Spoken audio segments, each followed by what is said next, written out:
नमस्कार मु सोमेश कुमार प्रधान right India Odia news तरफ आपको स्वागत जनाऊँगी। बन्या विपन्न को सुखिला खाद्य बांटिले सरपंच।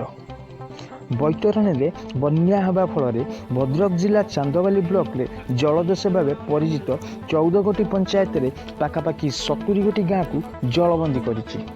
व्यापक क्षयक्षति घटाई। तेबे आरडी पंचायत मुआ संतरा शीतलपुर सिंगीपुर आदि गाँव मानकरे घर भितर पानी पशिथिबा बेले एही गाँवर शह शह लोक जलबंदी भाव जीवन बिताउछन्ति। तेबे स्थानीय सरपंच अरविंद पाड़ी एक बोर्ड जोगे पंचायतर विभिन्न गाँव को जाई बन्या विपन्न को भेटिबा सह चूड़ा बिस्कुट अट्टा प्रदान करथिले।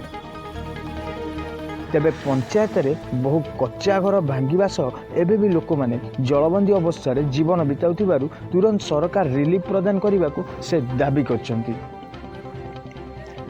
चांदबाली मणिप्रसाद पाड़ी report right India Odia news.